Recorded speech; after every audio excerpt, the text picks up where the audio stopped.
Hello everyone, আসসালামু আলাইকুম and welcome to my video. আমি একটা খুব ইম্পর্ট্যান্ট একটা ভিডিও করবো বলে ক্যামেরাটা অন করলাম। কথা হচ্ছে, আমি ঈদের পরের দিন বেড়াইতে আসছি খেতলালে, জয়পুরহাট জেলার খেতলাল থানাতে। হ্যাঁ, তো কালকেও আমি এখান থেকে মানে যেখানে বেড়াতে আসছি সেই বাড়ি থেকে খেতলাল বাজারে গিয়েছিলাম।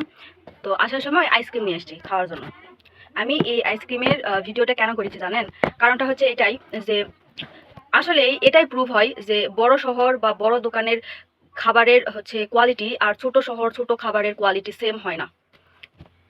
এই আইসক্রিমটা আমি কালকে নিয়ে আসছি, নিয়ে আসার পরে ফ্রিজে রাখা দিছি যে 3টা আইসক্রিম নিয়েছিলাম, কালকে একটা খাইছি আর ভাবছি যে 2টা পরে খাবো। তো আজকে আমি এই আইসক্রিমটা সকালবেলা ঘুম থেকে ওঠার পরে এমনি হালকা নাস্তা করার পরে ভাবলাম চলে যাবো, তাহলে আইসক্রিমটা খাই শেষ করে দিই। তো আইসক্রিমটা খোলার পরে দেখতেছি আমরা বেসিক্যালি মানে ফ্রিজ থেকেই তো আইসক্রিমটা নিয়ে আসার পরে আমরা আবার বাসার ফ্রিজে রেখে দিই আইসক্রিম। তো আমিও নিয়ে আসার পরে ফ্রিজে আইসক্রিমটা রেখে দিয়েছিলাম। তো আজকে যখন খাওয়ার জন্য বের করার পরে দেখি আমার ফ্রিজে কিন্তু কোনো সমস্যা নাই, এই আইসক্রিমের সমস্যা।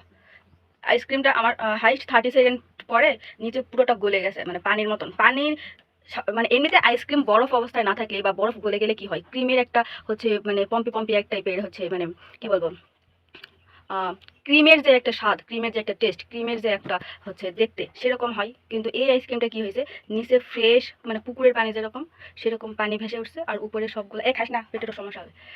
আর উপরে হচ্ছে মানে ক্রিমগুলো ভেসে উঠছে। সিরিয়াসলি ভাই, খাস না, পেটের সমস্যা হবে। আর আমি দেখাই, কথা বলিস না, এইটা হচ্ছে আইসক্রিম, মানে দেখো এটা একটা আইসক্রিম, মানে এই দেখো, আমি দেখাইতে পারলে মানে বুঝাইতে পারতেছি না, নিচে পুরোটা পানি হয়ে গেছে।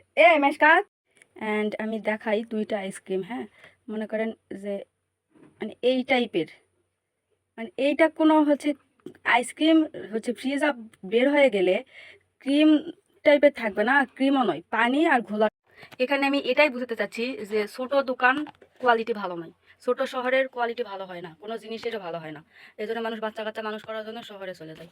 জানি আমার এই ভিডিওতে অনেকে বাজে কমেন্ট করবে যে কত বড় শহরে থাকো বা খেতালের নামে দুর্নাম করতেছি। আমি খেতালের নামে দুর্নাম করতেছি না ভাই, আমি শুধুমাত্র এই খাবারের রিভিউটা দিচ্ছি। ভাই আপনার আমার কথা হচ্ছে যে আপনার দোকান থেকে তো মানুষ প্রোডাক্ট কিনবেই, খাওয়া জিনিস তো কিনবেই, সেটা আপনি অবশ্যই ভালো কোনো কোম্পানি থেকে নেন, ভালো কোনো হচ্ছে দোকান থেকে নেন বা ভালো কোনো কোম্পানির আন্ডার থেকে প্রোডাক্টগুলো নেন, তাহলে তো ভালো হয়, তাই না?